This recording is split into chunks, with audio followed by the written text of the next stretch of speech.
I'm going to share this screen and I put some prayers. If you can see it, you can tell me yes, or you can see it, Payam.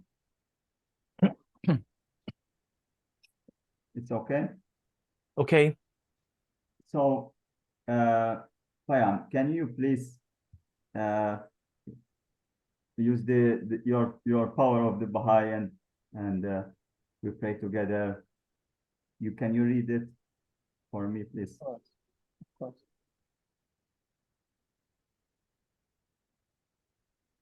O divine providence, perplexing difficulties have arisen and formidable obstacles have appeared. O Lord, remove these difficulties and show forth the evidences of thy might and power. Ease these hardships and smooth our way along this arduous path. O divine providence, the obstacles are unyielding and our toil and hardship are conjoined with a myriad adversities. There is no helper save thee, and no succorer except thyself. We set all our hopes on thee, and commit all our affairs unto thy care. Thou art the guide and the remover of every difficulty, and thou art the wise, the seeing, and the pure. Yeah. Beautiful. Wow. So, Ery, can you please read this?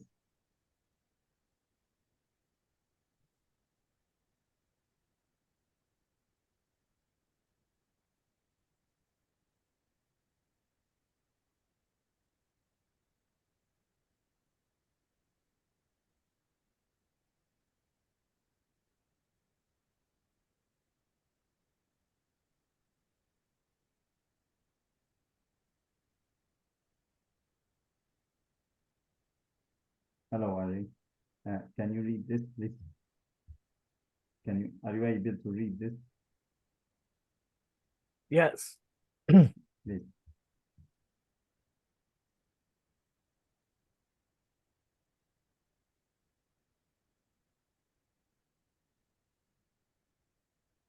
We ask, Lord, that I must read, or I Yes. do a prayer for myself. Yes, yes, you can read for us, please. Okay, no problem.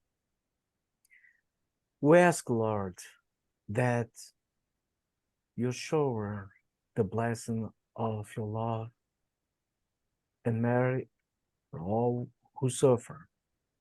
If they wandering spirits or incarnates, have pity for their weakness. You made us fallible, but gave us the capacity to resist the evil and conquer it. May your mercy extend to all those who are not able to resist the evil tendencies and still continue to drag themselves along evil pathways. May the good spirits surround them.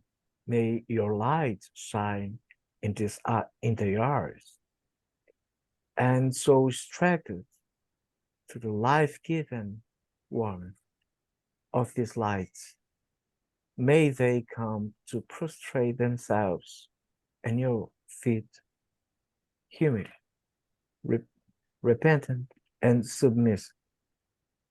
Wow, thank you, Ery.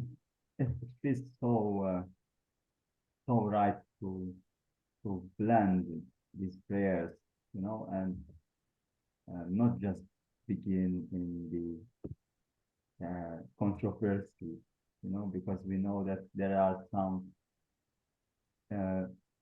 things that we need to understand, but at the same time we hold hands and we go through this conversation with a blessing, and it's so much beautiful. So next, I prepared the session that eventually truly put me here. And eventually through this revelation, let's say, which eventually Allan Kardec through the Spiritist book brought me into belief and trying to understand what is the truth, which is the reality. And according to the Baha'i Faith and the Spiritism, reincarnation is something which is truly an opposite. It's something that one that believes that it's a constant, which goes in a linear form, and the other that goes like and coming back and forth. So this is something that we need to go deep. And I prepared this audio that eventually it's from the Spiritist book, and it explains so beautiful the way that the Spiritist is trying to convey. And I also note the tonality that the speakers presented, the questions and the answers. They are really intense. So it's not just about, that's why I'm not reading them myself, but listening to how they interpret them. It really struck me. And that's why I have to go deep into this revelation. So may I begin? It's okay for you? Okay. Just confirm that you are listening once I start, okay?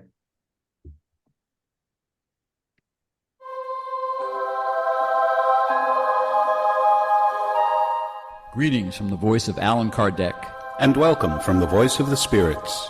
Today's audio journey is taken from Chapter 4 of the Spirits book by Allan Kardec. It is entitled The Plurality of Existences. We will cover questions 166 through 171, which deal with reincarnation and the justice of reincarnation. Enjoy. Question 166. How can a soul who did not reach perfection during its corporeal life complete the work of its purification? By submitting to the trial of new existence. Sub-question 166A. How does the soul accomplish this new existence? Through its transformation as a spirit? In order to purify itself, the soul, of course, undergoes a transformation. But for this to occur, it needs the trial of corporeal life. Sub-question 166B. Then does the soul live many corporeal existences? Yes, we all live many lives, and those who say otherwise wish to keep you in the ignorance in which they themselves dwell. That is their desire. Sub-question 166C. From this principle, it seems that after having left one's body behind, the soul then takes another. In other words, it reincarnates into a new body. Is this the case? Obviously. Question 167. What is the purpose of reincarnation? Expiation and humankind's progressive improvement. Without reincarnation, how could there be justice? Question 168. Is the number of corporeal lives limited, or does a spirit go on reincarnating forever? In each new life, a spirit takes another step on the path of progress. When it has stripped itself of all impurities, it has no further need of the trials of corporeal life. Question 169. Is the number of incarnations generally the same for all spirits? No, those who advance quickly spare themselves many trials. Nevertheless, since progress is almost infinite, a large number of incarnations are always required. Question 170. What does the spirit become after its final incarnation? A blessed spirit, a pure spirit. Question 171. On what is the doctrine of reincarnation based? On the justice of God and revelation. We will repeat this to you over and over. A good father always leaves the door of repentance open to his children. Doesn't reason tell you that it would be unjust to keep eternal bliss from those who have not enjoyed the opportunities needed to improve themselves? Aren't all people God's children? It is only among selfish human beings that we find inequity, insatiable hatred, and unforgiving punishment. Author's remarks for question 171. All spirits are en route towards perfection, and God furnishes them with the means of accomplishing it through the trials of corporeal life. Out of divine justice, God permits them to accomplish in new existences whatever they could not do or complete in a previous trial. It would not be consistent with equity or according to God's goodness to punish forever those who, regardless of their will, had encountered obstacles to their improvement within the surroundings in which they had been placed. If the fate of all human beings is irrevocably sealed after their death, it would mean that God does not weigh the actions of all on the same scales, and that God does not treat everyone impartially. The doctrine of reincarnation, which consists in accepting the fact that humans have many successive lives, is the only one that is in line with the idea of God's justice concerning those of a lower moral condition. It is the only one that can explain our future and give us hope, because it offers us the means of atoning for our errors through new trials. Reason confirms this, and it is what the spirits have taught us. Those who are aware of how imperfect they are derive a consoling hope from the doctrine of reincarnation. If they truly believe in the justice of God, they cannot expect to be equal for all eternity to those who have done better than they. The thought that such imperfection will not exclude them forever from the supreme good, and the fact that they will be able to reach it through continued effort, supports them and renews their courage. Who, at the end of one's career, does not regret having acquired a particular experience too late to have profited from it? This lately acquired experience will not be lost. However, it will be of benefit in a new existence.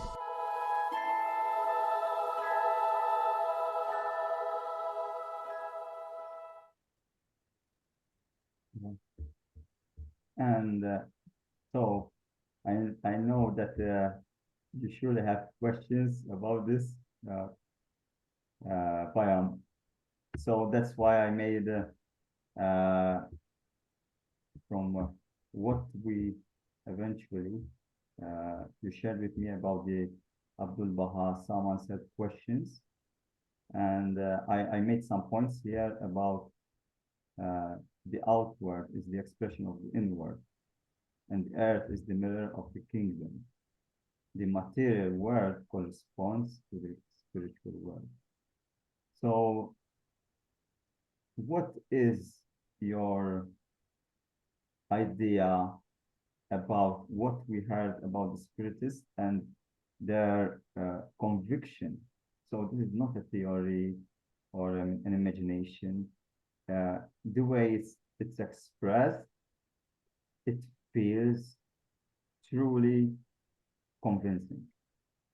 So how does it relate that eventually the Baha'i Faith is convinced the other way around, that eventually it's just one life, like corporeal life, the life of the spirit, and then it moves on to eternity in the spiritual realm?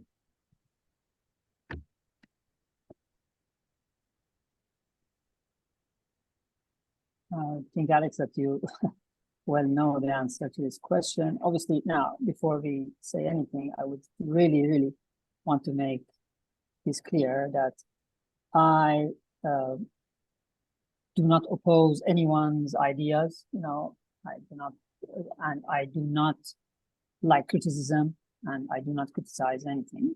So you're just putting forward what is the teachings of the Spiritist movement regarding the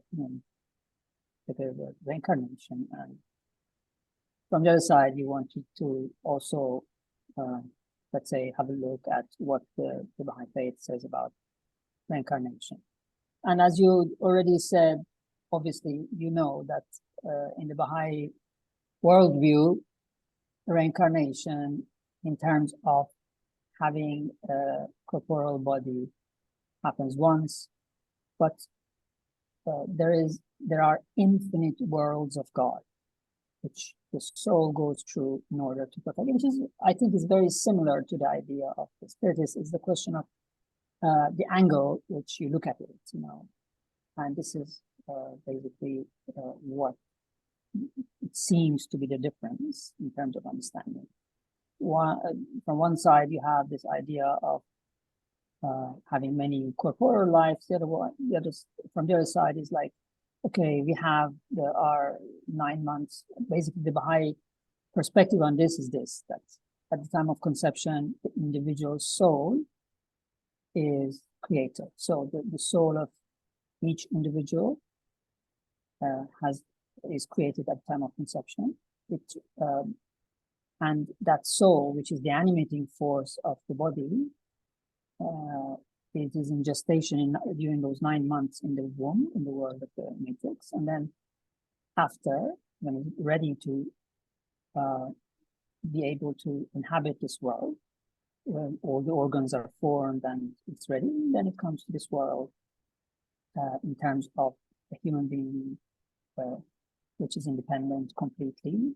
Before it is independent, but is connected to the mother, so we can say somehow it depends physically on the mother, but then independently continues this journey. And then after we have lived this physical life for our time on this earth, we move to the next stage in our life, which is a spiritual stage in which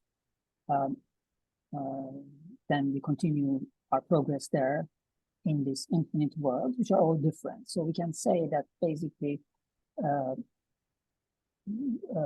we have a few stages in which we go through. In this physical world, it seems that there are 2 stages. One is in the gestation or the womb of the mother or the world of the matrix. And then the second part is just when we are in this bigger placenta, maybe, which is the world, the cocoon, which we develop our qualities, and then we shed our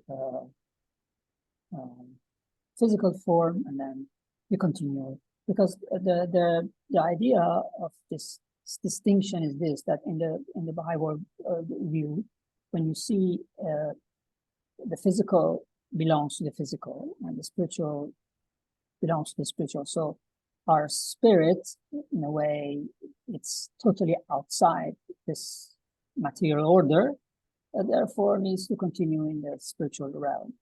Of course, to be able to acquire certain qualities and to prepare itself for the purely spiritual world, needs this material world, which goes through and prepares itself.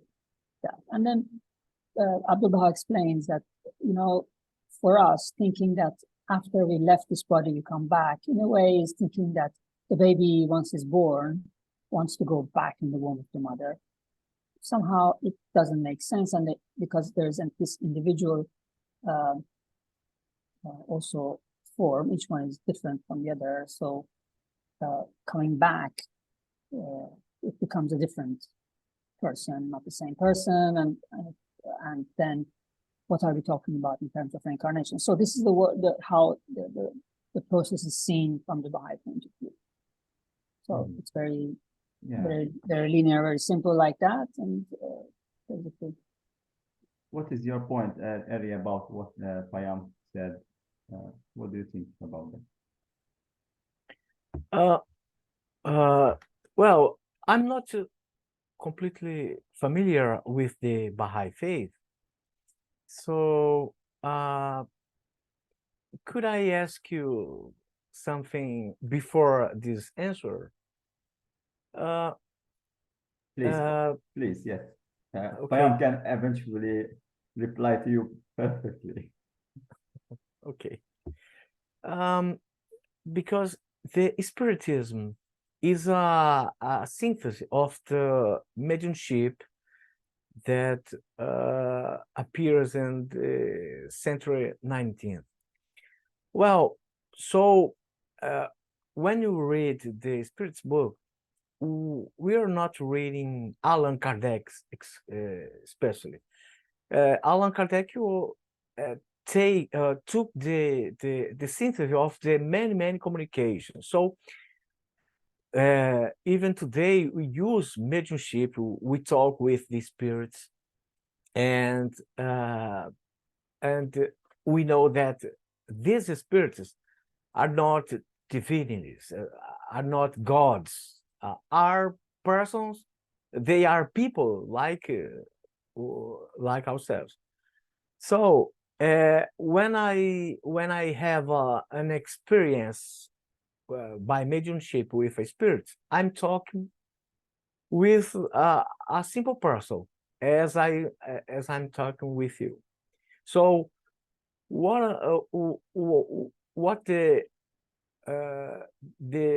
teaching that particular spirits say to me by mediumship is not a dogma, a truth. So yes, I believe and I accept. No, it's not simple. And in this way, I didn't understand the process of the configuration of the Baha'i Faith. I would like to know how was the process to configure the teachings of the Baha'i Faith, because I read in Wikipedia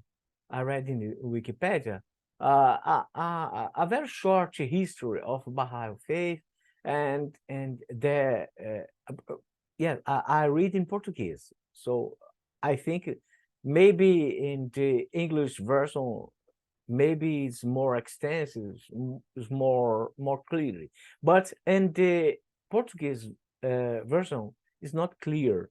It talk about a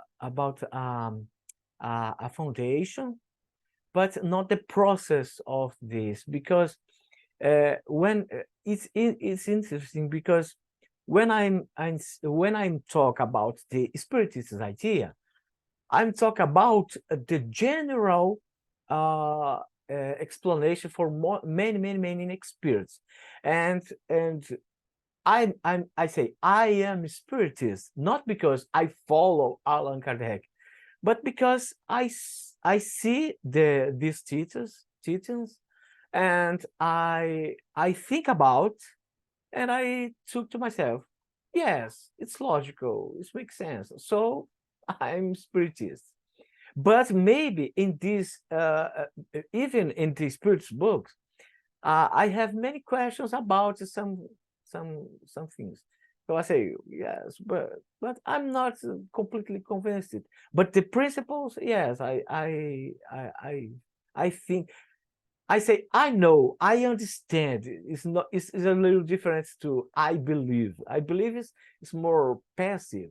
But when I say I see, I understand, I agree, it's like yes, I believe because I understand, and I agree. It's a little different, but I'm very interesting to know the process of Baha'i Faith, and it's a curiosity. The Baha'i Faith creator was for the 1940 years, more or less. It means the same time of the great movement of the modern spiritualism. It's more or less. So I'm thinking to myself, wow, it's interesting because the spirits in that time appeared in many parts of the world, in Japan and Africa and South America and America and North America and Italy, Portugal, etc. And it's interesting. It's the same time on that great movement. But I would like to know, and yes, I like it. From the Wikipedia, what I read in the Wikipedia about the Baha'i Faith, I was very I was happy to read about. So I would like to know.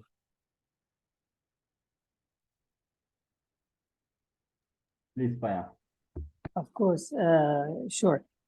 It's very true what you're saying, that during that period there was a very movement of people. There was somehow, and it seems it's like spring. You know, when the spring comes, all of a sudden, where the earth was like dead, all of a sudden the flowers come out and the grasses come out and the trees become with leaves.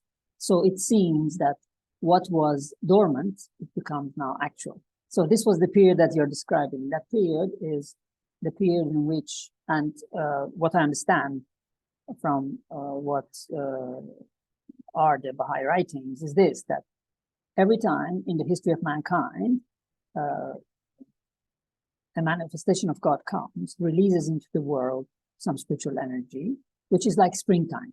Spring is, what is spring? At the end of the day, is this energy that makes all this blossoms and the leaves and the flowers to come out. So this is basically what had happened during that period, and everywhere in the world, this energy has been felt, and there was a lot of movement and a lot of advancement and what is thinking and interest about the idea of spirit and spiritualism and how the life of the soul is and how we need to live our life according to our spiritual nature. This is what has happened. Obviously, this was Baha'u'llah, basically, which is the founder of the Baha'i Faith, declared, let's say, his formalized his teachings starting from 1863, and for 40 years he wrote and he explained and he answered questions, and during that period it is how the Baha'i, let's say, teachings were formed. And after he passed away in 1892, and before he passed away, he kind of appointed his eldest son as his interpreter in a way that he said, if you read some of my writings and you are not sure what I have tried to convey with you, you can ask him, he can give you an authentic answer. So basically, Abdul Baha, he based from 1892 when his father passed away until 1921, he passed away himself. He again answered questions, clarified, made clarifications, and explained. And what Alex was referring to also is one of his.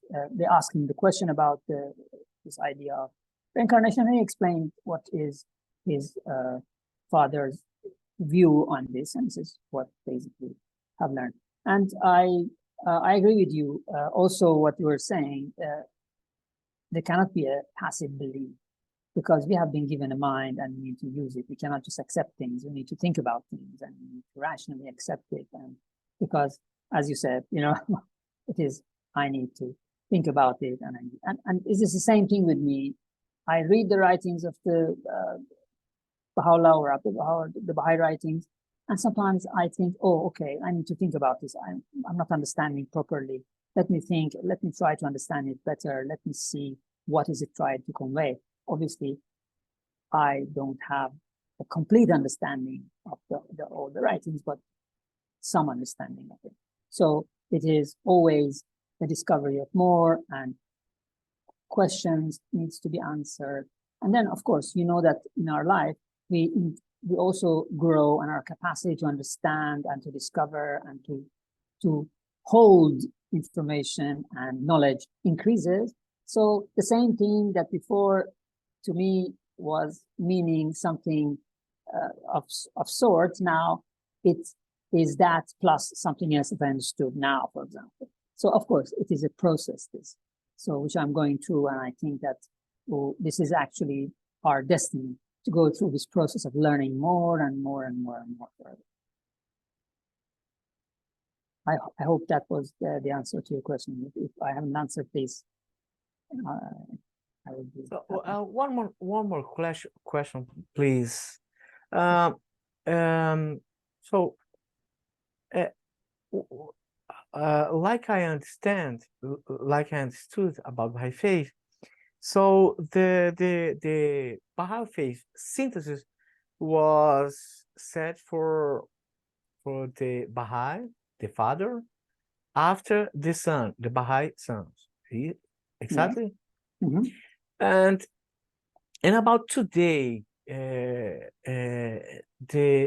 you, for example, you or another Baha'i follower, you try new experiences like mediumship to better understand the teachings, or not, with no mediumship. So the idea to understand the teachings after the passing of the son, what happened, that I stopped there because I didn't want to bore you, but what happens is this, that first was Baha'u'llah himself, who founded the Baha'i Faith, and his son, who was interpreter of his writing. And then again, after the passing of his son, he appointed his grandson. So the great grandson of Baha'u'llah was appointed as again interpreter of the writings until 1957, when he passed away. But in his book of, let's say, instructions, Baha'u'llah himself wrote that the time will come that because the Baha'i Faith doesn't have clergy, so there are no priests, so the administration of the Baha'i communities, because there are Baha'i communities around the world, is given to some institutions. These institutions are elected locally. Wherever there are 9 Baha'is or more, there's one spiritual assembly of the Baha'is of that locality. And then there is one at the national level, so in every country. In Brazil, there is definitely one, and then at the international level, there is one, it is called the Universal House of Justice. This Universal House of Justice was mentioned in the book of instructions of Baha'u'llah. And at the passing of, a few years after the passing of the great-grandson of Baha'u'llah, this institution was elected. So if I have doubts and I can't understand, and if I want to understand more, I can ask questions and clarifications from this source, and questions and answers will come for me. So this aid of mediumship that you're saying, in terms of clarifications that I understand that the Spiritists use in order to clarify, to understand more, and to gain more knowledge, for the Baha'i Faith comes through this channel, because Baha'u'llah has said, this institution is under my umbrella, and I will guide them in order to help mankind to progress. So in a way, it is through the medium of this institution that we get more knowledge if we need. But of course, the biggest source of knowledge are the writings of Baha'u'llah and Abdul Baha and Shurafani himself. So these are that we can read.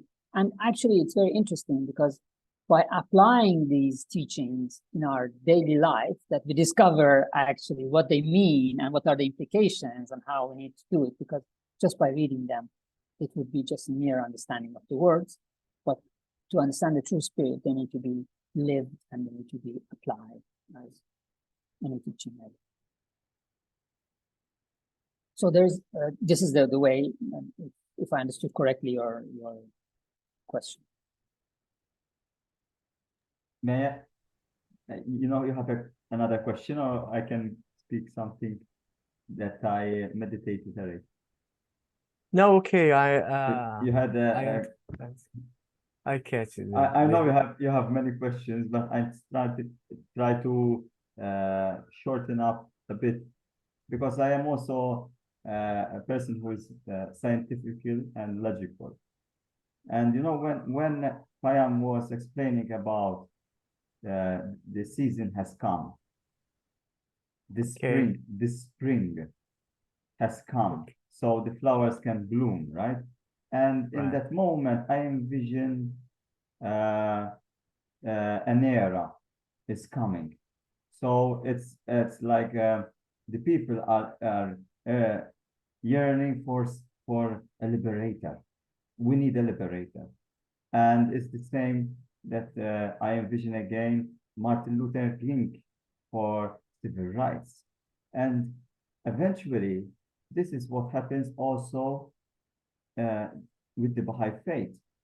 Actually, it was not Baha'u'llah, it was the Bab, right, who began the story of the Baha'i, and then Baha'u'llah, and then Abdul Baha, and then it continues. But then, so the liberator now became the liberators. It's not just one like Jesus in the Catholic Church. And there is also this notion in the Baha'i that the manifestations are pure. So, which one is pure? The Bab, Baha'u'llah, Abdul Baha, or all? So these are, then you understand also about the purity. So how could a spirit reincarnate pure? So is it reincarnation truly non-existent, non-possible, or is the manifestation itself a reality that reincarnation can exist? Maybe not for the ordinary, but for the purely. I don't know. So that is the question about what do you think about this, Payam? I think Alex is very, to keep it very simple, is that, as you know, there are different types of spirit in the world. You have the minerals, the vegetable spirit, which has the spirit of growth, so that you see the vegetables, and you have the animal spirit, which is the spirit of growth and our instincts, and then you have the human soul, which is a rational soul and all that. And then there is the idea of the that beside these, then there is of course the spirit of faith, the Holy Spirit, we call, and these are all. Then there's a category of spirit which is the spirit of the manifestations of God, as we say. So the manifestations of God, just to understand, are those beings that from time to time appear, and they say, I have a message for you from the Creator. He has entrusted me with this to convey to you. I'm the ambassador. It's not from me, it's from somewhere else. And so, and basically I am. And we have in the history of mankind many examples of that. Buddha, Krishna, we had Zoroaster, we had Moses, Jesus, Muhammad, Bob, and there will be more. In a way, the idea is that we are in humanity is like a pupil in the school or the class. So there's the headmaster, which is the creator, which is God, and then there are the teachers which come. And each year, according to our own capacity, the teacher teaches us what we need to learn that year. As we advance during the years, of course, the teachings become more comprehensive because we have learned what we needed to learn before in the past years. And for the pupils, basically, the teacher, which is not omniscient, he doesn't know everything. Of course, he doesn't know everything, the teacher, because he's a human being. But for the purpose of the pupils of the year that the teacher is teaching, that teacher is omniscient, knows what everything that they need to learn that year. So when we are talking about the perfection of the manifestations of God, we're talking about this idea that they perfectly know what are the needs of humanity at the time in which they appear. They convey the message which remedies the difficulties and enables mankind to advance during the period in which they are, until humanity learns that lesson, like a pupil that goes through the lessons and the year comes to an end and it's time to move forward to the next class or to the next stage in the evolution. So mankind is, so of course, this is how Baha'u'llah today has kind of given us all the tools that we need to achieve this idea of unity and oneness. And this is very interesting, which very much connects to what Ery was saying at the beginning, that at that period of 1800, there was this whole movement of every population going towards that, because we need to arrive to this oneness, because we're all one. The differences that are here are minimal, because we're all the same and we're all one, and we are flowers of one garden with different colors and different smells and different beautiful, but nevertheless, we're all flowers of the same garden, which is the garden of the Creator. We're all, yeah. So this is basically this idea of the manifestations of God and how they are correct. But of course, for example, there are many other people beside the manifestations of God, which contribute to the advancement of mankind. But nevertheless, for example, you take someone like Gandhi, who contributed a lot. You take someone like Rumi. He was someone who helped a lot. So these, but none of them had this. There are very few in the history of mankind that they come and they say, "Look, I have a message from the Creator for you," and things like that. Which basically this makes these people somehow, let's say, in a category which they can give us things that maybe some tools that maybe help us to progress rapidly. So just a simple question that I asked you, but I didn't understand it. Which of these three is the manifestation that is pure? The Bab, Baha'u'llah, or Abdul Baha? It's a simple answer. I don't need to. The manifestations of God are very simple. The Bab and Baha'u'llah. Abdul Baha never claimed to be a manifestation of God. He was very clear that he's the only interpreter of them. He never had this, and he actually made it clear that that's not the case. Okay. So, and you said also about the message from the Creator, and I connected from what Ery said. We talk with the spirits through mediumship. So how can we understand that maybe Baha'u'llah was speaking to a spirit, a very high spirit, and he eventually distinguished the spirit as the Creator? Could it be possible that this happened? That the word Creator is essentially a very high spirit, a very pure spirit? Well, the Creator or God that we call is the one Creator, and it is beyond everything else. When you say one, the concept of oneness, Alex, is that is one of a kind, which means that is separate completely from any other category, right? So that is the creator.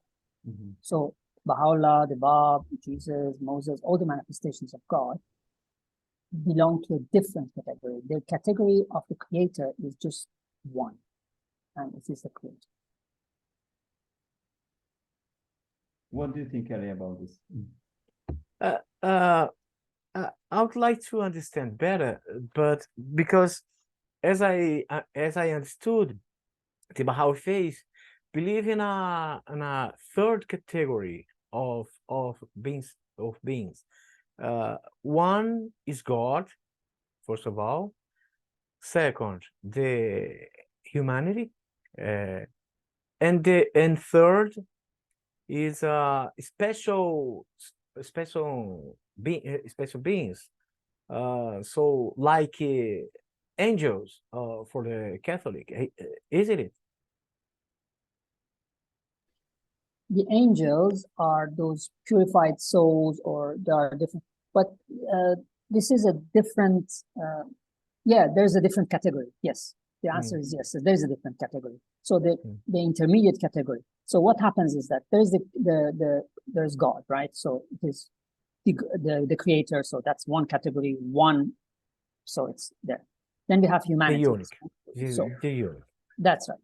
So then we have humanity, right? Every human being belongs to this one humanity, right? Even though we are different, we are none of us is equal to the others. Then we have an intermediate category, which are the manifestations of God. Because why? It is in a way like us and the sun. Look at the sun. When we, all the life on the earth is here because of the sun, right? If the sun was not there, no life could develop here. But we cannot go to the sun. If we go to the sun, we are completely gone. We cannot do that. So what we do, we receive the bounties of the sun through the rays of the sun.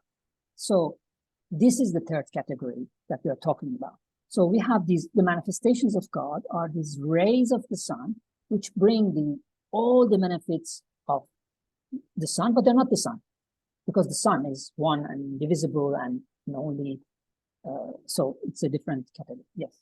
So I hope it's now. Okay. So let me understand. This special category, of course, they were created by God. God created, and in this case, I said angels like a metaphor. Yeah. It's similar, not exactly, but let's call special category the special beings. Okay, this is special beings. So how did God created this special category? Are they perfect? Are they not exactly like God? Because the completely perfection, only God, just God. But when I say perfection, is a relative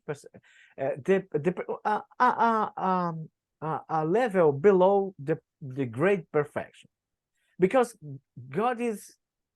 We can talk about God because it's more than we can say, but it's all God is all out of our logic. So God is the great perfection, but this special category, are they perfect? Are they completely goodness, or and completely intelligent, etc.? They are created from the first moment, as God created. Are they perfect? Yes. The answer, very simple answer, is yes. They're created perfect. So they are completely good, and they have been sent in order, or created in order to help mankind to advance. And another difference with us human beings that this category has is that we in the Baha'i view, are created at the time of conception, and we are on the way to perfection, right?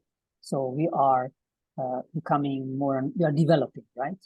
What we have is potential. We need to help it to develop. While excuse me. In the Catholic theory, we are called this special category like angels. In Baha'i Faith, is there a specific name? Yes, they're called manifestations of God. Manifestations of God. Yes, this is the technical name. Yes, that is the name. It is because they manifest what it's the rays of the sun, as I was saying. The rays of the sun manifest the warmth and the light of the sun for us in the measure that we can benefit from them. So these manifestations of God, they are created perfect, but then they don't have a beginning and they don't have an end. While we have a beginning and we don't have an end, they don't have, so they are in a way created in a different way. So this is what Baha'u'llah, the category that Baha'u'llah, Jesus, Moses, and all the manifestations of God that have. So are they eternal like God? Yeah, they are. We are eternal. We are eternal like God. We have no end. Everyone is like that. But we have a beginning, right? Where at the time of conception, my individual soul was created as me with all the capacities, unique capacities and combination of capacities that I have, or I might have according to what I do. But I have no end because we continue eternally, basically, to progress. While they have no beginning, they have always been and they will always be. That's what it is. Just because in Portuguese we have a special concept for the name eternal. Maybe in English, but it's the difficulty of the communication. The words never explain exactly the things. True. But in Portuguese, we never say eternal for anything or everyone except God, because eternal is exactly as you say, no beginning, no end. But in Portuguese we say eternal, only God. And about the spirits or ourselves, we call infinite or immortal or infinite, because no end. But in our idea we have a beginner, and so just because we are created by God, because if you see, yes, we are eternal, it means so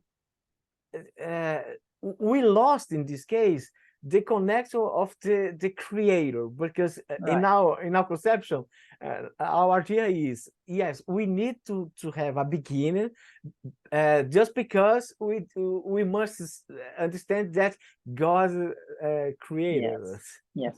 Yes. In fact, Baha'u'llah says, eternal in the past, eternal in the future. We are eternal in the future. We don't have that eternal in the past. While the God and the manifestations of God, I mean, for that in different categories, they have this eternal in the past and eternal in the future.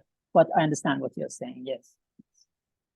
So it's interesting because in the Catholic theory, they understand this third category, this intermediated category between God and humanity, like angels. But in the tradition, Catholic tradition, the angels were created perfect, but one day one angel go down. I don't understand.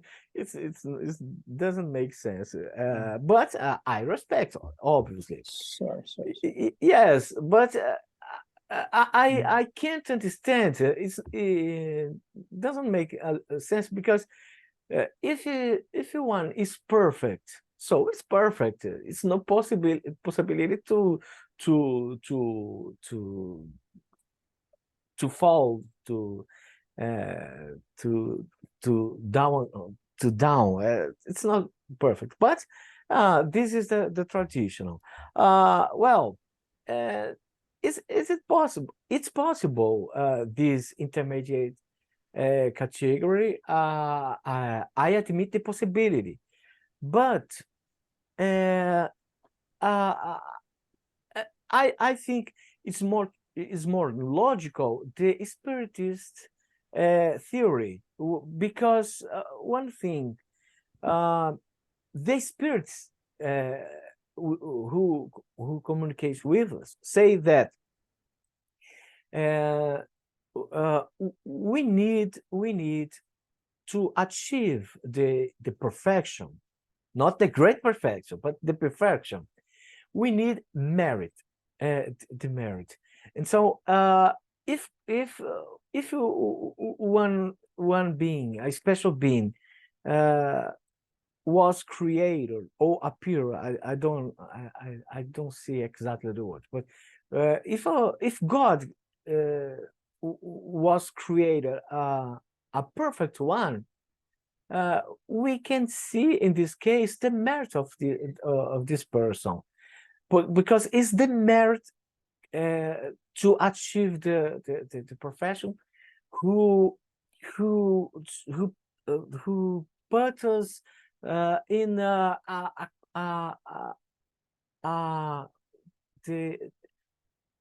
became us completely. So we are complete only with complete ourselves. It means I only understand. I only understand my profession if I achieve for myself my profession, because the profession needs effort for everyone to out completely. So and the spiritist theory is there two classes, two categories: God, and above God all the human beings. So and we are all created simple, ignorant, or no knowledge, and we life by life, for the reincarnation we achieve, we are completely ourselves, we are more and more perfect until to achieve the completely perfect. It's a little strange to say a complete perfection, but I know you catch. But this is two possibilities. Yes, I admit. Well, one day we see, and my question now is, according Baha'i Faith, this third, this special category, Moses, Jesus, Buddha, etc. It's closed for only for them, or for example, you and me and everyone will achieve this profession or not? So to understand this better is like this. There's a perfection for the student, which is at the end of the year, you need to answer the questions perfectly, so you have learned whatever you have to learn.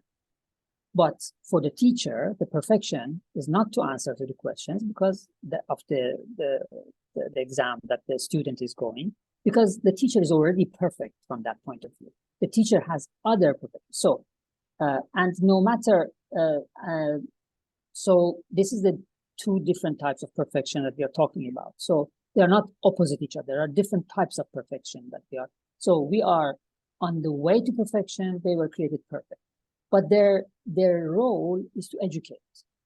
So they have their challenges. For example, Jesus gave his life. Baha'u'llah was in prison for 40 years. And he suffered a lot because their understanding of the spiritual reality is so big, and they are they face ignorance around them, and there is a whole suffering going on, and that's their perfection, let's say, if there was something like that, but it is from our point of view that we understand. And the second part of your question, if any human being can become like that, no, we can't, because the spirits are created from at the beginning like that, not that because of an evolution we become like that. From the beginning, a spirit has been created by God, perfect or in the way to perfection. So the first category is of the manifestations of God, which is already created perfect, and the second one is the human beings, which is on the way to perfection. So may I intervene? Please. I was really really taking in these conversations, because you said important things, and here when we spoke about the categories, right? In the Spiritist book, there is in page 1 to 4 there is the spirit hierarchy, and it's divided in 10 classes. So there is a specified order. It's not like, there are the classes, and there are 3 orders, which are impure spirits, good spirits, and pure, meaning, if I may translate, kind of manifestation. So Bad ones, imperfect ones, bad ones. No. There is the third impure. There is the second, the good, and there is the pure. The pure. Okay. See the pure. The pure are they don't need to eventually reincarnate again. They reach perfection, and according to the book, it says it's similar to what Payam is explaining as a manifestation of God, and as those who eventually are entitled to, since they became the teachers, but they need to go back and teach. But excuse me, my friends. Yes. I'm not sure if you understand this schedule. There are only two classes. Not exactly 2 classes, because I'm going to say God and humanity, but it's not exactly. It's God. Let's take God apart. So there are the unique class of spirits. It in that sense, and we are all we have a same essence, the same essence, the same quality, the same potentially. This schedule is talking about the situation in these days. It means there are pure spirits, but not created pure spirits, but just because these people achieved that condition. There's not a special person. There's not a special class. Is someone a pure spirit?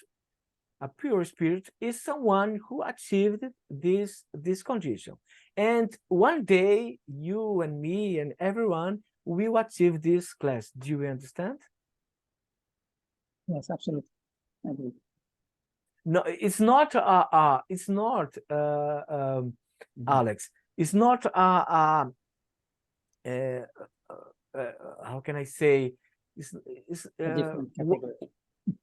Excuse me. It's not a different category. What you're saying is exactly one. For example, yes. Yeah. For example, when Allan Kardec talk about the impure spirit, it means someone, a spirit who is on the beginning of this evolution course. Not it's not that these persons will be only forever in this stage. It's just a momentary situation. Like a child, right? Like a child who's growing Yes, up. yes, exact. And Perfect. And you also mentioned about the written about Lucifer, the falling angel, and it's also it's bubbling in your mind. How can an angel, you know, fall and reincarnate? It doesn't make it's like there is a bit of contradiction that we need to and from what these perfect beings come, they just pop up like this, and we don't believe in superstition, right? So that's why this for me there is a logical process that, you know, when we are young and we look at our fathers, are we going to drive that car? Are we really going to go alone there? You know, it seems impossible, but once we grow, then it becomes possible, and we then are the fathers who teach the children, and you know, it's the expression of the inward and the outward as well. So as the spirits grow, they become our fathers, our teachers. Why not? They are our inspirators as well. So it's a bit too mystic to just see an angel blessed in this world, and he is the teacher who is the one, and he didn't do anything, just God made him like that. So that's why I'm still contemplating.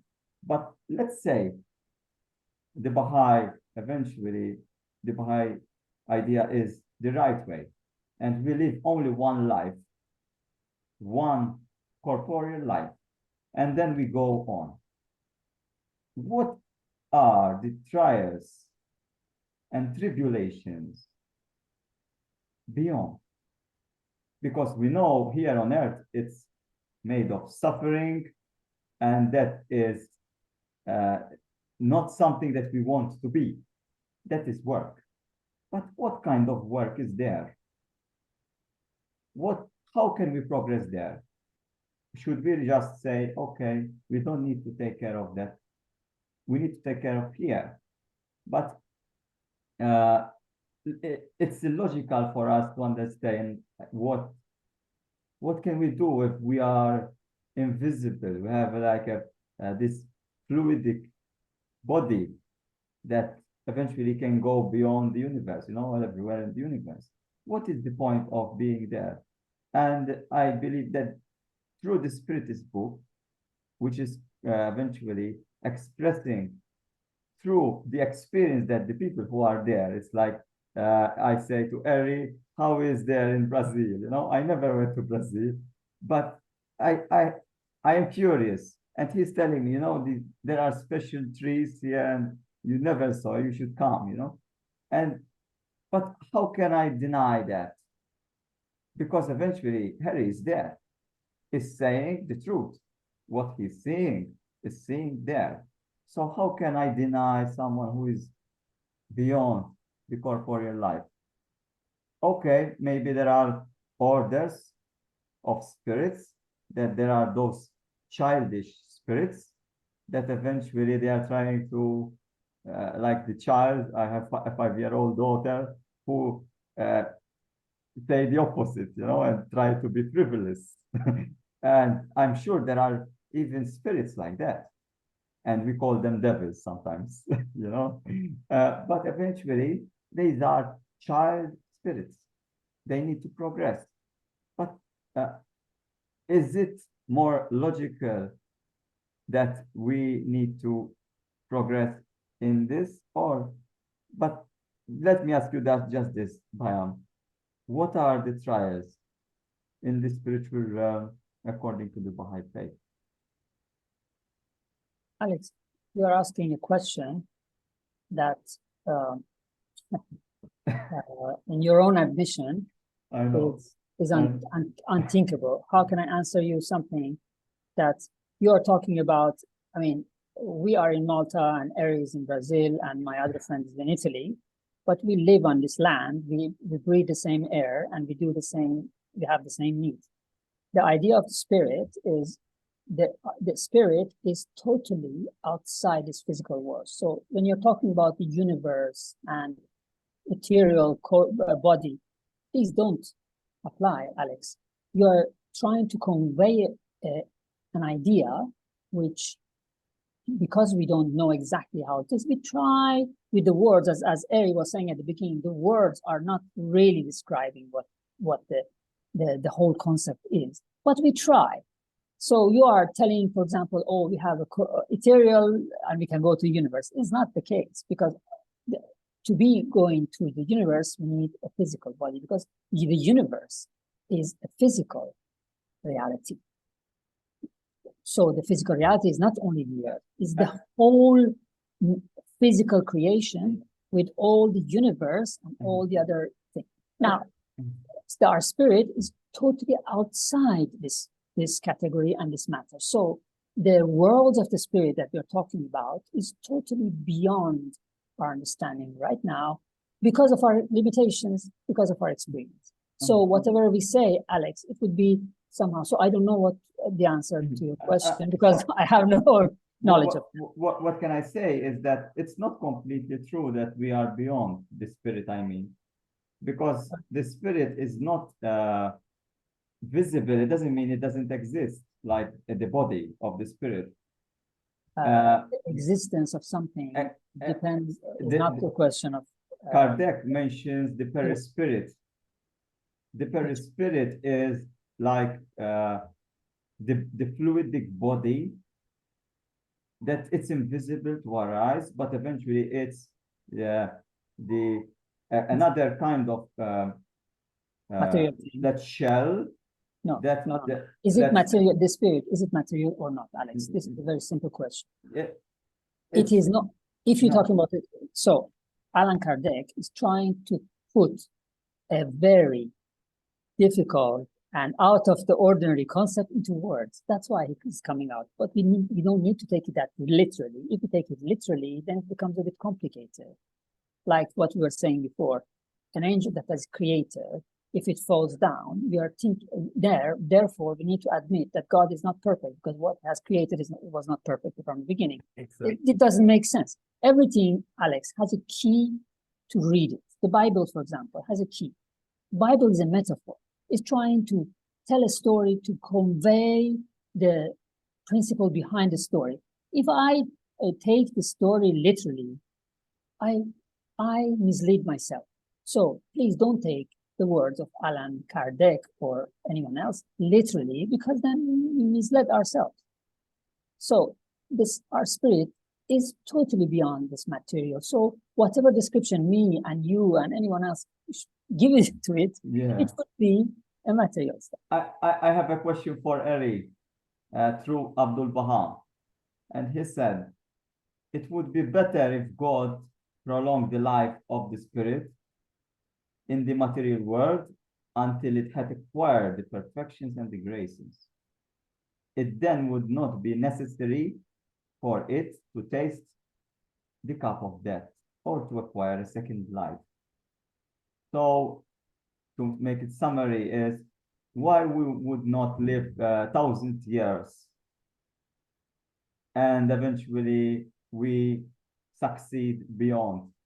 Why we need to come back and come back? We have like a definition of time instead of making just one life, make it long, and we are perfect.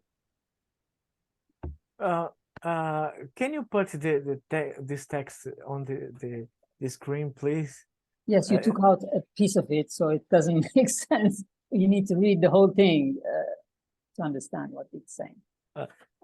Yeah, it's interesting what you said, my friend, about it's here. I shortened it because it will take too long, but if it doesn't suit you, I can go. If God, life of the spirit. Its mature words into head of trial, profession, and praise, and then would not be necessary. Taste the cup of death, or to acquire a second life. First of all, let me talk about what Payam said about the literally. Yes, we don't have to take the words literally. Even the Kardec's Bible or any books, because as I said, I'm preparing to when I deaf, I'm prepared to be surprised. Oh my God, it's completely different of what I thought. And so and I think to myself, what an idiot. The person who said, I know the truth is this. Oh my God, it's an idiot. Forgive him this strong word, but it's an ignorant. It don't make sense. I think about, let's think about, we explain the colors to someone who is blind, no vision. How could we explain what is red, what is orange, what's violet, etc.? It's very completely different. And so I'm thinking about the spirits to talk about to everyone about the spiritual world. There's no words to explain the spiritual world. There's no words, there's no language to explain God. It's much more our intelligence. It's not possible. It's a new dimension. It's very different. So as we said, I'm a spiritist, but I have my mind open. Let's learn again. Yes, I told you, I'm sure that I will learn much more with you, with Payam, and with everyone. So there's no the truth is much more we can achieve in this life. But but let me talk about another interesting thing from the Greece, from the Plato, the philosopher Plato. Yes, Plato. I don't know if I'm talking clearly. Plato, the philosopher Plato. Yeah. Socrates and Plato. Yes. Plato. From by the Plato ideas, we are now in a material world, but it is not the true life. The true life in the idea world, the world of ideas. So many people think in this about these words, like the spiritual world is completely empty or abstract or no physical, no material, completely, I don't know, I don't understand, transparent, no colors, no things. But I can't understand in this way, because I can't see life without a concrete thing, one place, etc. It's very different. It's very it's very strange. I can't understand. Maybe the spiritual world could be this way. empty, completely empty. But I don't understand. Just an abstract thing. But I don't understand this. And I would like to know about the Baha'i Faith. If you can explain, my friend, your vision about this. The Baha'i Faith actually, when I said that the world of the spirit is totally outside the material world, it doesn't mean that it's colorless or is empty or is transparent. It has all the colors, it has all the things that we know, but it is a different dimension. It's a totally different experience. So it is so different from this one and so completely of a different nature that, as you very well explained and expressed, we cannot talk about it even. It's totally outside our understanding right now because of our experience, because we have these 3 dimensions here. We have the time, the space, and so this is basically limits us. Now, just imagine an existence which doesn't have time and space.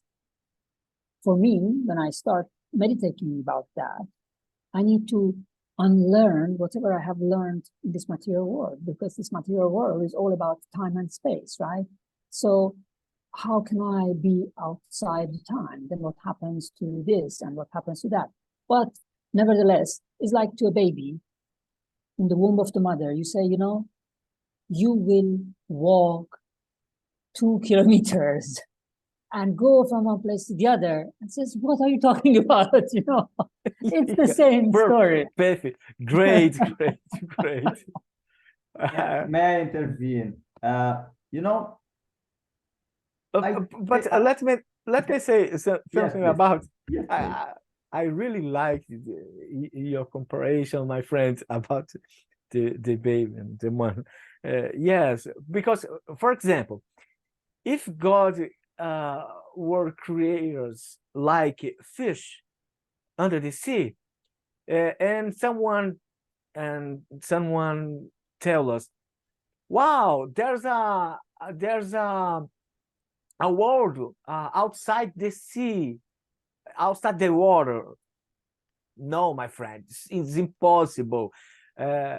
It's impossible to be outside the water. And it's very interesting. But about the spiritual world, I would like to talk about. I have a little mediumship experience. It's very interesting, my friend. You can explain. It's very, very different. For example, we can see for all around. There's no eye to see or hear to. It's only you. It's a unique organ to see, to hear. It's very different. But everyone can say no. It's a illusion. Ery is joking, or Ery is joking. It's an illusion. He is a fool. Okay, let's forget all the spiritists who try to connect to the spiritual world. Let's forget all the mediums, all the people who try to get a connection with the spirit. But today there are many experiences on the science, on the scientists' labs,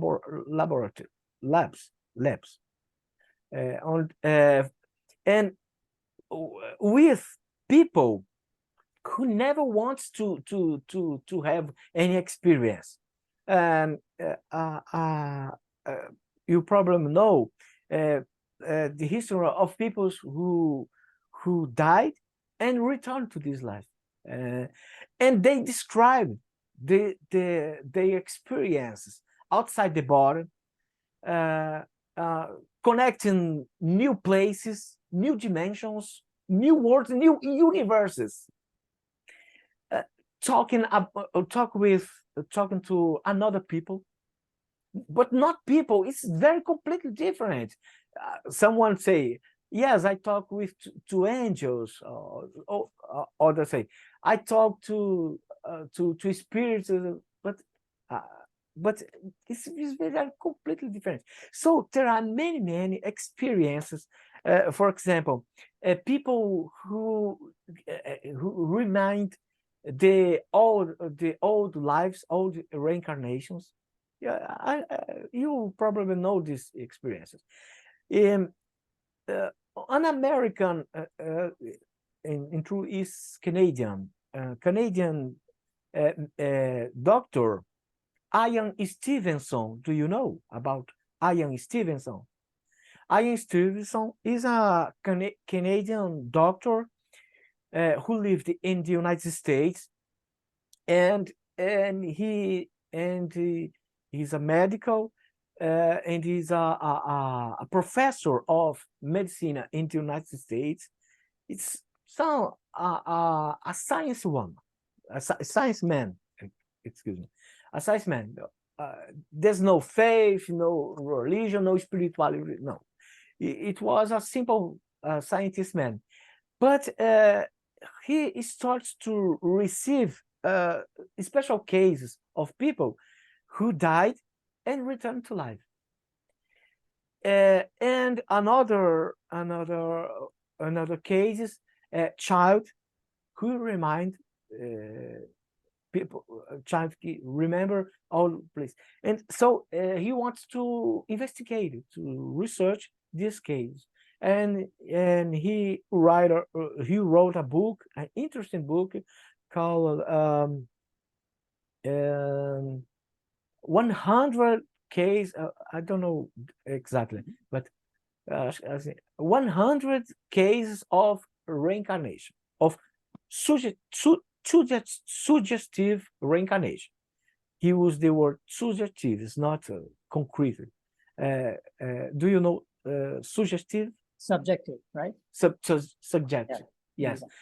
Subjective reincarnation. And the first book is 100. After he 1,000 cases of suggestive reincarnation. Ian Stevenson, a very interesting book. And one pupil of this teacher is Tim Tucker. Is another doctor, is a professor on the same university in Virginia, United States, and he continues to research these cases. And yes, it's very common. And after these two doctors, others scientists are investigating these cases. Some of them became movies and books, etc. So there is in the science an explanation or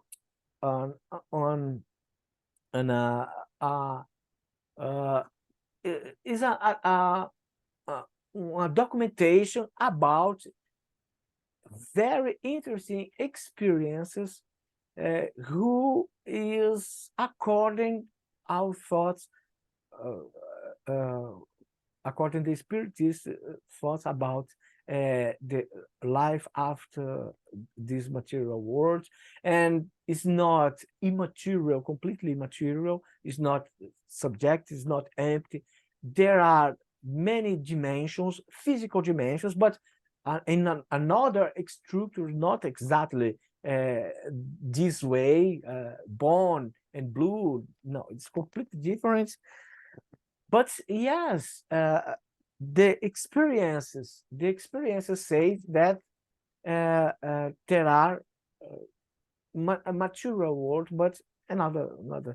Allan Kardec talk about semi-material. Is a way to explain, because there's no word to exactly to explain this. And I would like to hear my friend Payam about it.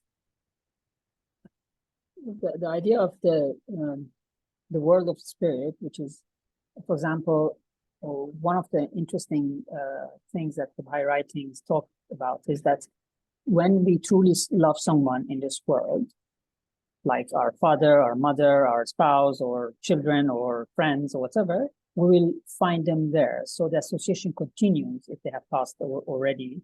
So this bond of love is something that is eternal. So that's why this is the whole idea. For example, we'd find them together, and then those worlds are there again to help us to progress. So what happens is that there are experiences there, more complete than the experiences here. For example, let's say that now, me and you, in order to be able to understand each other, we need to use words, we need to hear each other. But just imagine if we were aware of the thoughts of each other completely. So that would be a different way of talking and understanding, right? So just this would be, so this is my imagination. This is not in the Baha'i writings, but this is what I imagine, an existence in which we don't need words. We don't need these physical vibrations that go through air and arrive to the ear of the other one, and then our brain interprets them. Perfect, my friend. Excuse me, because that experience, those experiences I said about people who died and returned, they describe exactly this telepathy. Yes, telepathy, but it's not telepathy, it's beyond telepathy, which means that, you know, I really see your essence. I see that your thoughts, I see how they're generated, which means that then my knowledge is your knowledge is my knowledge, your beauty and your all your you have acquired would be a source of light for me. So it is light upon light upon light. So it's the experience there is magnificent and it's beautiful, because each human being has so many beautiful capacities that develops during this life. Of course, we are not perfect, but somehow we have developed some capacities to love, capacities to detach ourselves and all this. So that becomes a source of wealth for all of us. Yours and mine, and vice versa. So I can see me in you, you and me, and then, you know, every other becomes a mirror of myself. So I can see myself. I can see how I need to go forward now, what I need to acquire now. So there will be experiences that will help me to acquire that. And there will be worlds and there will be dimensions that will, and Baha'i writings say that these worlds are infinite. They are infinite worlds of God, but non-material, but they are infinite. So our experience is going to be in all these infinite worlds of God, one after the other. Each one of these worlds will help us to learn more and more and to become more and more. Wow. You know, I am envisioning the rainbow. When there is this mist in the air and there is those rays, and when they cross, there is these colors of the world. They seem they are not there, but they are there always, but we don't see them. And through near-death experiences, we confirm that colors exist in their way. It's not a question right now.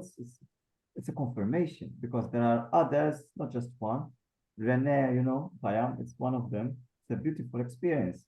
And they don't just see their world, they see our world.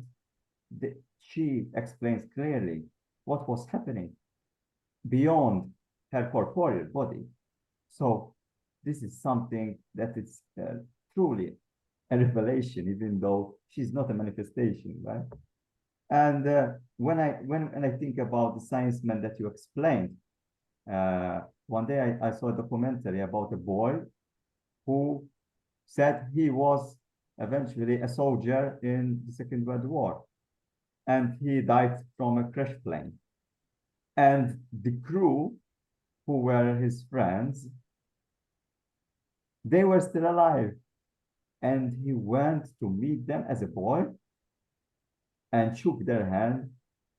And literally, it was like this man was reincarnated.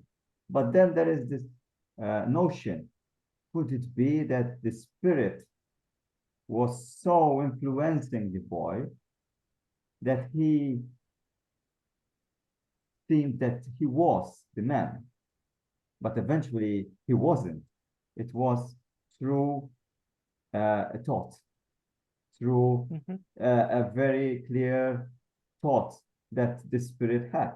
So we can also call, if we go deeper in possessions example, there are some different communications that the body do. Even the language, sometimes they say through those who perform exorcism, they say they speak Latin, you know. How can my wife speak Latin? It's impossible. So and then you need to understand the difference between reincarnation and possession. Because possession, is it possible? I don't know. It's another thing to contemplate, but according to the spirits, they say, oh, the priest, the Catholic Church, it's possible. So that's why they exist, the exorcists. So this is something that is truly remarkable. I really love this conversation. And my final question, because I need to end here, is this: if reincarnation doesn't exist, Ery, how would you feel right now? Well, I don't know. I was educated in the Catholic Church. I was very, very Catholic, and I thought about to become a priest. And one day, yes, I went to the priest school for a week, but I said no, this is not for me. I became to study philosophy, and for the first book of philosophy, I said to myself, I lost my faith, my Catholic faith. Does not make sense. And this book of philosophy opened my mind, and I said, no, doesn't make sense. And for a long time, I was searching for responses to my life, because I had, since I was a child, a spirit of philosophy. I want to know. I wanted to know the truth. I wanted to know the explanation about the evil in the world, and etc. And the Catholic theory never explained better. So one day I was almost 30 years old. I discovered the Spiritism, and I see myself in this theory. Obviously, it's not a complete truth. It's not completely explained, because I understand that it's impossible to see the truth in this world. But I really understand the principal conception, and since this point, I see the great responses, the great answers to my life, but not absolutely complete. We are learn more and more and more, and the reincarnation is the key to answer all the principal questions of my life. Why someone is rich and another is poor? Why someone is handsome and the other is ugly? Why I'm here? Why you are there, etc. Why so many difference? Because it's the great because why is the great question. Why did God create me so different for everyone? So why is there someone so intelligent, so beautiful, so healthy, etc., and why is there another one ignorant, stupid, violent, etc.? Why the evil in the world? And the reincarnation explain exactly everything on my head, because just only with the reincarnation we can see the justice of God, the knowledge of God, the goodness of God. So I'm here in this moment in Brazil, not in Malta, as I would like to be, because I'm almost jealous of you, my friend, because I saw photos of Malta. Is very beautiful, lovely, beautiful. But why I'm here in Brazil in this condition? I'm a man. I could be a woman another way, but that's it. Why I'm here in this way with this body, not so beautiful? I'm here just because is a step of my evolution course. Is a one step, and tomorrow I will be in another situation, because in another situation, maybe like a woman, maybe like an Italian, maybe like a African, maybe a Japanese, etc., and or maybe in another universe, another planet or universe, doesn't matter. So in each situation, I will learn something. I will learn more and more and more and more. And in this case, reincarnation is a necessity. Excuse me. It is a necessity. Necessity. Necessity. Necessity. Yes. So reincarnation is a necessity.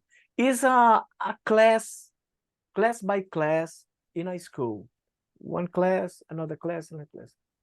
Of course, and sometimes a reincarnation is for an expiation, like the karma on the Hinduism. The karma.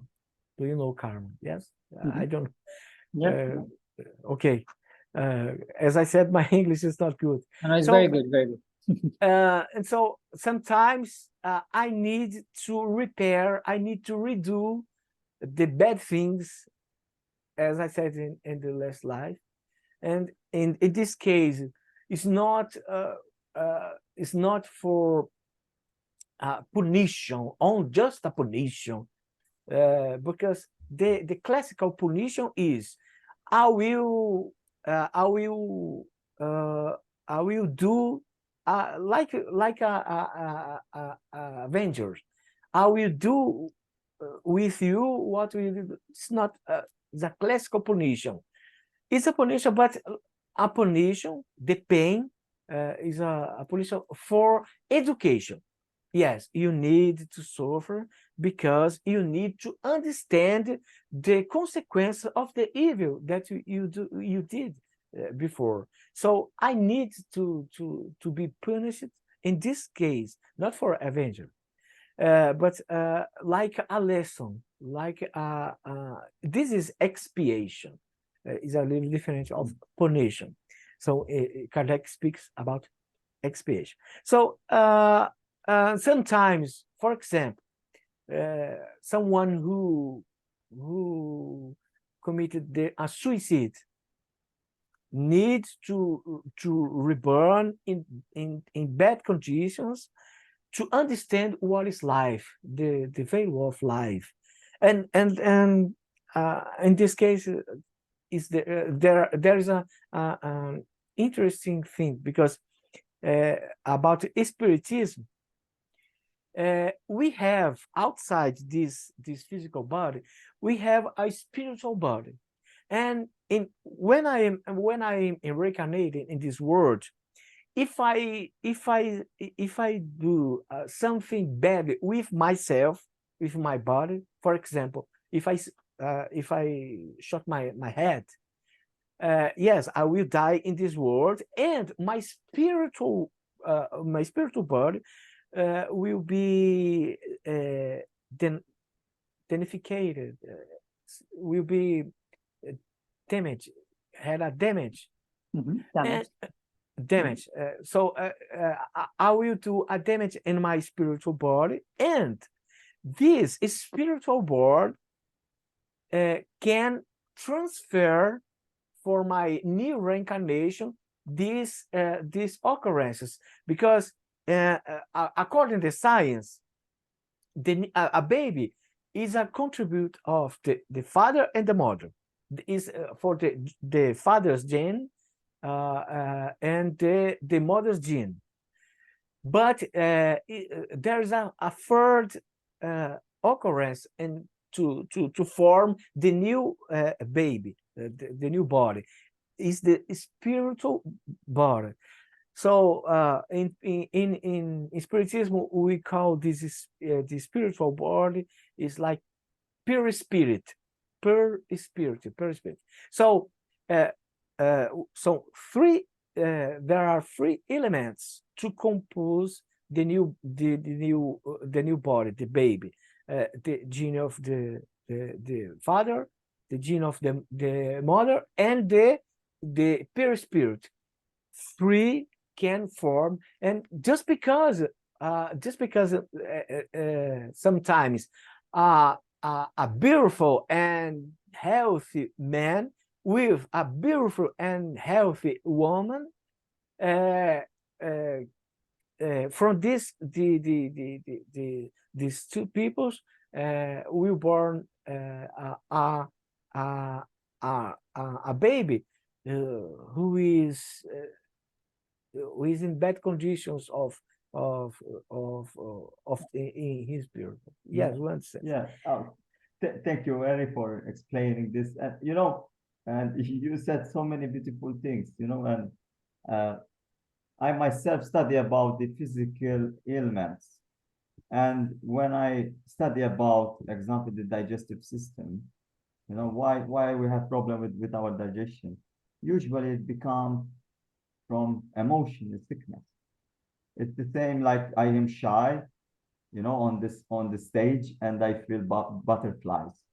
So yes, our spirit, whether we die or not, we have a relationship with our body and the spirit. So whatever the spirit undergoes, the physical body also undergoes. It's a link. So surely it's like that.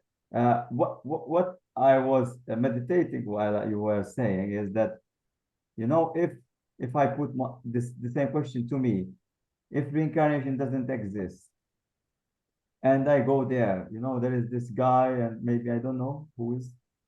Okay, so how am I going to purify myself now?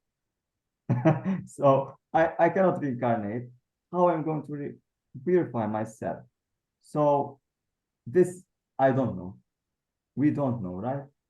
So this is something that we need to maybe go there. And then, my father would tell me, first do the primary school, then you will think about the secondary school. So, Payam, my question to you. If reincarnation exists, so we go beyond, and you say, you need to go back eventually. You understood it wrong. How would you feel about this? When I will be there and when I experience that, I will be able to tell you. So I don't know now. All I know now is that either the reincarnation exists or doesn't exist. Me, you, Ery, and all human beings here are here to develop our capacities so that can benefit ourselves and others. And we need to do this in this lifetime. When we arrive there, and then we understand either reincarnation exists or not exists, then we can talk No, about it. For we now, let go curiosity, right? no, we don't let go curiosity. It's like the idea is that is a detail that anyway, it will not change my life or your life here right now. If I know that the reincarnation is a reality or is not. Because at the end of the day, either the reincarnation exists, I need to here develop my capacities. In both cases, is the same thing. So we're basically saying the same thing. So I respect, as I said from the very beginning, but in my understanding, my continuation to develop will be in a non-material world. When I say that my spirit needs a body to perfect itself, I'm reducing the spirit to the body, which is different. As beautifully Ery explained, the material is a need of the spiritual. The baby needs the third component, otherwise the baby cannot be. So that component is exactly the life force, if the life force in the baby. So in a human being, the life force is the spirit, and that will continue beyond any physical. And that, to perfect itself, it's beyond the physical limitations. Therefore, the physical limitations, what we go through this life in order to understand one thing which is very important, and that is we are not made of matter, we are made of spirit. And this physical world, which is purely physical, is the best place to learn about. Wow. Wow, so beautiful, this conversation. It was very fruitful for all three of us. Okay, if you want to discover more about the Baha'i Faith, Ery, please. I know. I will too. Yeah, I will yeah. too. I will surely accompany you. Payam is a brilliant tutor, you know. He's my father in spirituality, so that's why he's too here. kind. You're too kind, Alex. Ery, there is Baha'i.org, which there's a section in Portuguese. You can read there, and I think there's more material that you can learn about the Baha'i Faith, and it's in Portuguese, so it is also comprehensive. So you can find Baha'i.org. If you can share the link in the group, or so he can see. Exactly. Oh, please. Okay. It will. There is the WhatsApp group, and the WhatsApp group. Okay, I'll share it. Yes, of course. Beautiful. Of course, I will. Beautiful. Thank you very much, Ali. Wow. Thank you, Ery. Thank you, Payam. Thank you, Ery. Wish you well. My pleasure. It's really pleasure meeting Ery. Thank you very much for all your contributions. Nice to meet you, my friend. Nice to meet you, my friend. Great. We'll meet again. Thank you, Alex. See you. Take care. Bye-bye.